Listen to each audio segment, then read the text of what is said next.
Hi, welcome back to Statics 1. I want to talk today about moment of inertia and how we actually go about doing the calculations.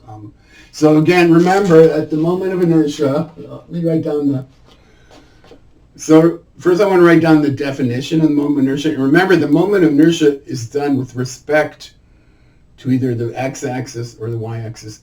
And as far as civil engineers are concerned, we really only care about moment of inertia of an area, because it's the moment of inertia of a beam cross-sectional area which is really of interest, and really why it's even in the statics textbook. So again, so let me write down moment of inertia.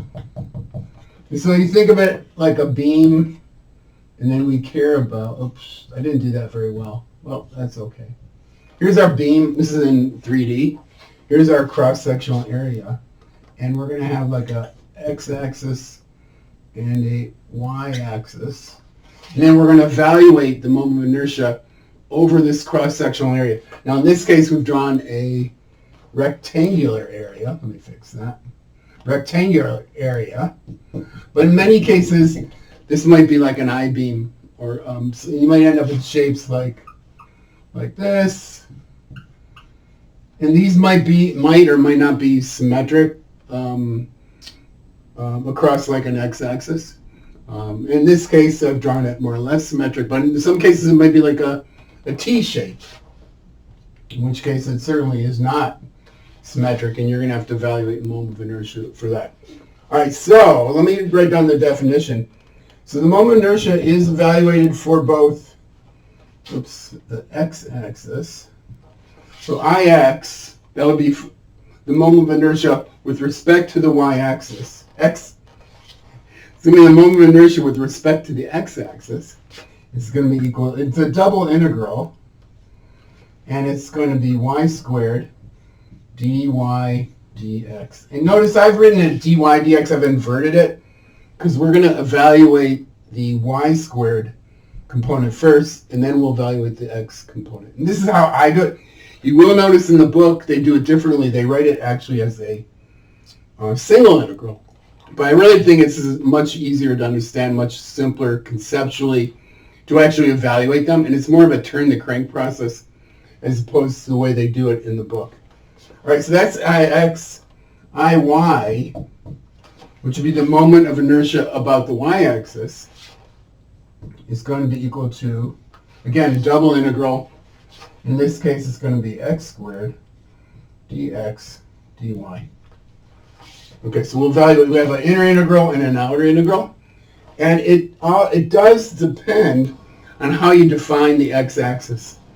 The lowest moment of inertia about the x-axis is defined for an x-axis that passes through the vertical centroid of our beam. So for example, if we defined an x-axis here, and we'll call it x prime, that's kind of how they do it in the textbook, where this x prime is basically halfway up the width, which would be the centroid of the y centroid of that cross-sectional area. That would be the minimum moment of inertia. Any other axis, like let's say we have created an axis down here, is going to give you a larger moment of inertia. You'll calculate the same Ix, and this will be the same, but essentially the limits that you enter here will be different. And I'll show you that for a rectangle. This Ix value, and the reason we're really interested in it as part of the Statics 2 class, which you're going to be entering next term, is that our deflection, the deflection of a beam with an imposed force vertically, is going to be inversely proportional to that Ix value. Okay, so that's why we're interested, and that's why we need to figure out how to calculate this moment of inertia for both a rectangular beam, and then for these is what we call composite, because it consists of, in this case, it consists of 3 rectangles. And we're going to I'll show you in another lecture how to actually evaluate moment of inertia for those values. All right, so let's start with a simple rectangular shape, and we'll look at how do you evaluate that moment of inertia. And we'll define that for, as I was saying, we'll define that for an x-axis that passes through the vertical centroid. All right? So here's our x-axis. And we'll call that x prime. And we'll define the width as b. And we'll define the height as h. Okay, so it goes essentially from, if this is our x-axis, it goes from negative h over 2 to a positive h over 2. In other words, the y value varies over that range. So we're looking, here's our definition. So Ix equals, and I'll give a little extra room here to enter the limits. So this is that's an integral sign, very odd looking integral sign. And then I'm going to put y squared dy dx. All right, so what are the limits we're dealing with? First, the first integral is y for the y-axis. And as I said, it goes from negative h over 2 to h over 2.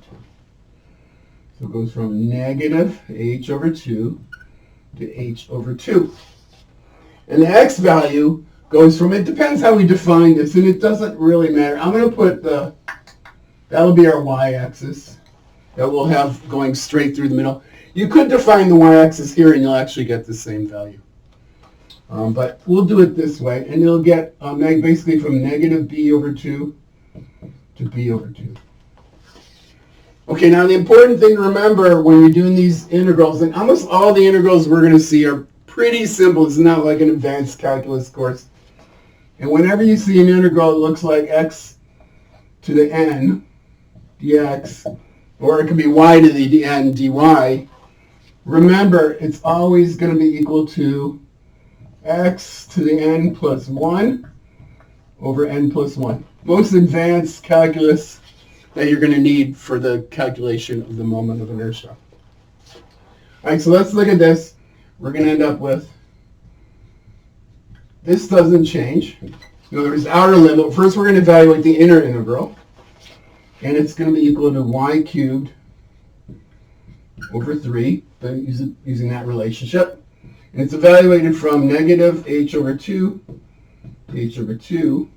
We'll leave that there. So what we're going to do is we're going to substitute h over 2 into the y cubed and the negative h over 2 into, well, you know how to do calculus, hopefully. We're going to introduce those values.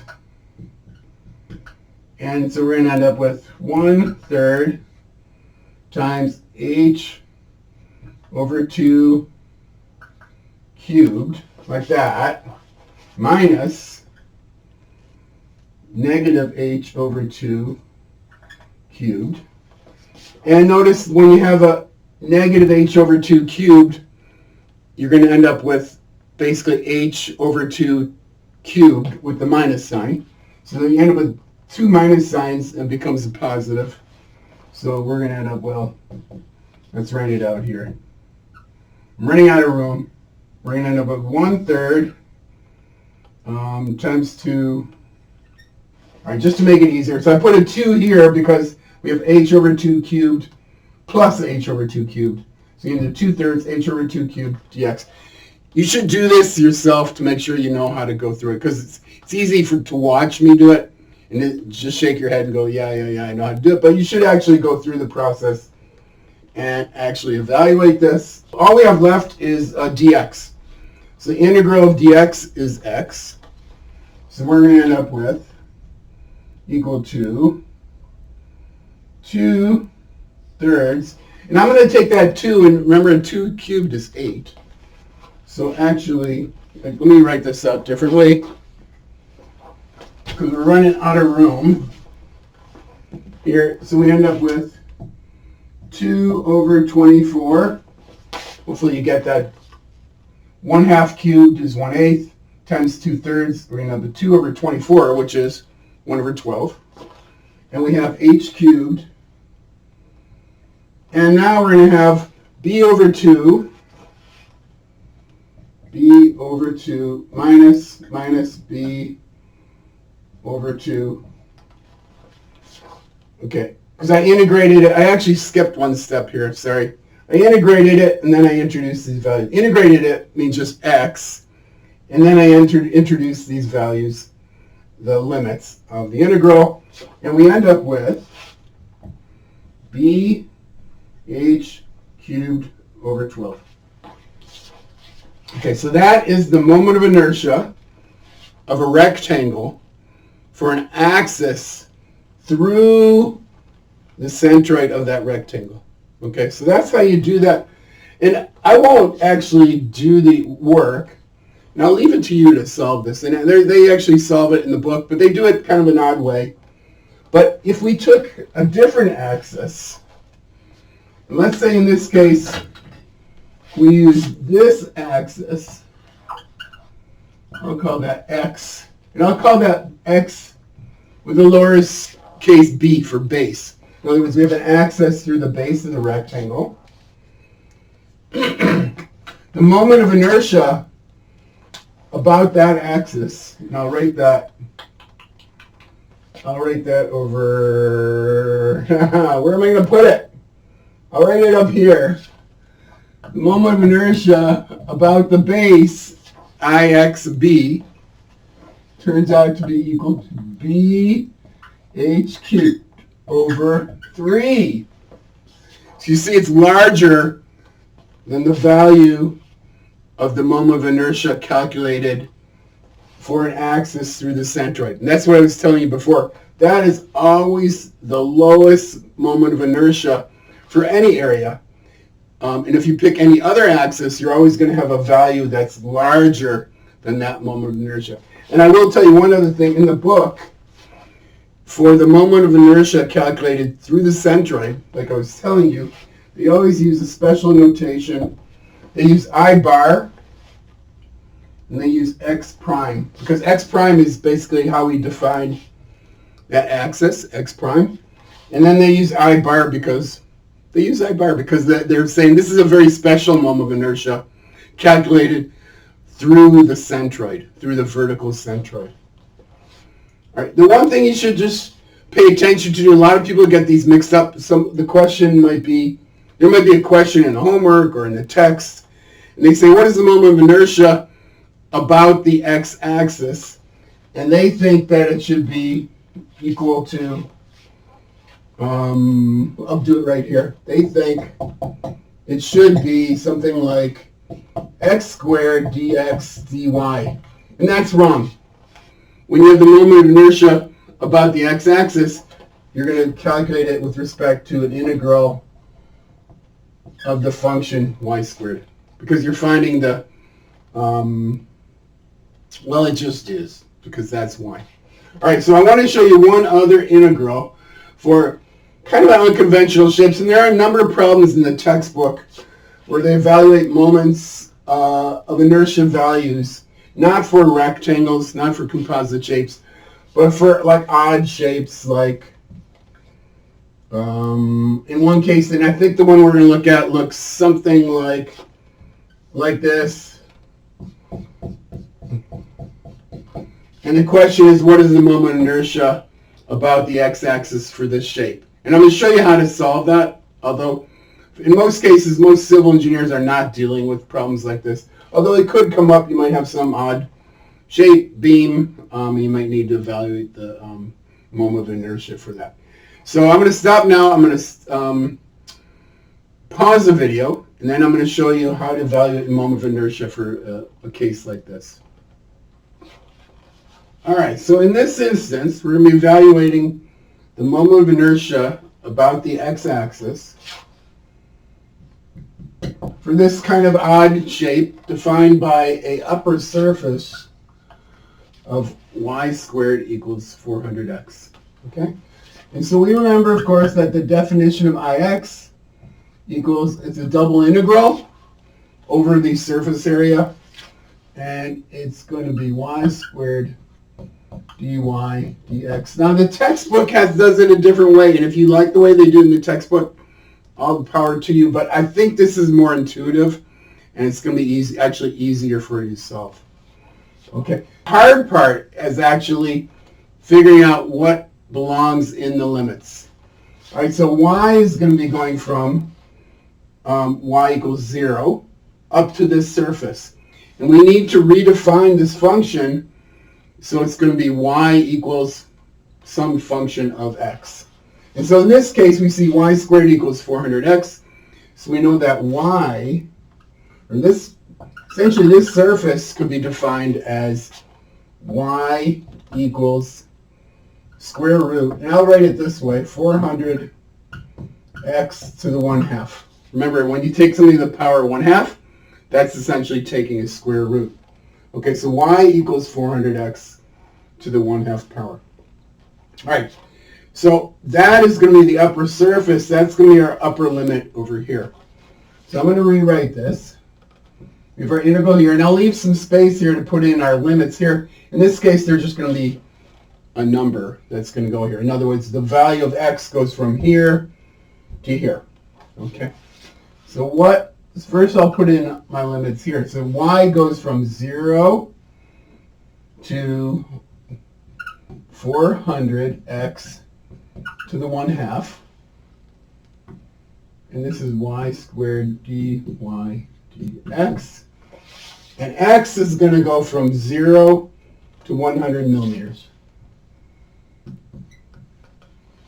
And the one thing I haven't really mentioned before, but the units of a moment of inertia is going to be length to the 4th power. You can see that because we have y squared, which is length squared, dy dx. We have length cubed, length to the 4th power. And when you take a integral over that, that's just adding. You're not multiplying. So you're adding a bunch of values of y to the 4th power.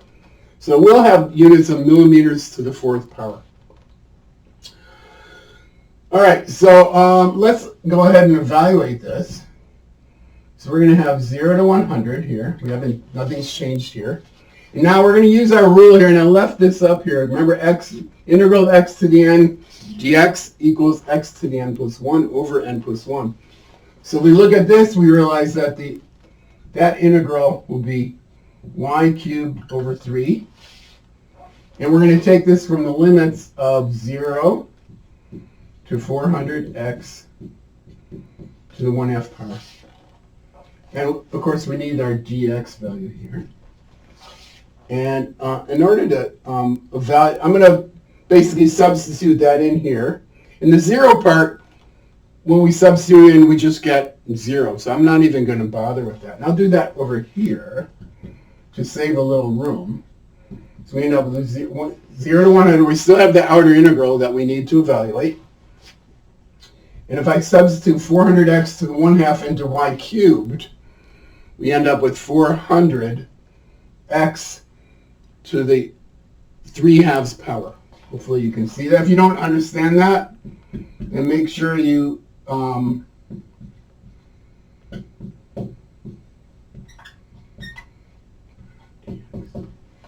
if you don't understand how I got that 3/2 power, make sure you look something up. You can look, essentially what we're doing is doing like this. X to the 1/2 to the cubed power would it be equal to x to the 3/2 power. Okay, make sure you understand that relationship. Now we're going to evaluate this integral, and I'll kind of pull out some of these terms. So it's going to equal, and I'll take all the constant numbers and I'll take them outside the integral. So we have 1/3 times 400 to the 3/2 power. And now we're going to have in our integral 0 to 100 x to the 3/2 dx. All right, we have our same rule up here, x to the n dx, integral of x to the n dx equals x to the n plus 1 over n plus 1. We can do that here, and we're going to end up with, and nothing changed out here. I'll just leave that like it is. So I just kind of made it a little more compact, and it's going to be times x to the 5/2 over 5/2. And it's going to be evaluated from 0 to 100. Okay, and now it's a matter of just algebra. We can introduce 100 to the 5 power. And it turns out that this is going to be equal to 1.07 times 10 to the 8th millimeters to the 4th. Because that is our value of Ix, our moment of inertia with respect to the y-axis here at this location. And if we were to evaluate this for some other, imagine that we knew where the vertical centroid were, and we were to draw an axis here, and we'll call this x prime. In that case, and then we're to evaluate the moment of inertia for that value. I'm not going to do it. If we were to do it, we know that we'd get a value that is less than this value, because the moment of inertia through the centroid is always less than the moment of inertia through any other axis. All right, so I think that wraps it up for the calculation of moment of inertia. The next thing we're going to do is find out how do you get from this moment of inertia to the moment of inertia through the centroid. Or typically it's the other way. We know the moment of inertia through the centroid. Like in a rectangle, for example, we know it's bh cubed over 12, because we just showed that about 10 minutes ago. And then you might say, oh, what is the moment of inertia for any other axis? And that becomes a particular concern when we're dealing with composite bodies, and we want to know the moment of inertia for this entire cross-sectional area. And we only know off the top, easily we know the moment of inertia through the centroids of each of these. And we'll talk about how you evaluate that. So if you have any questions, email me. Otherwise, I will see you in class.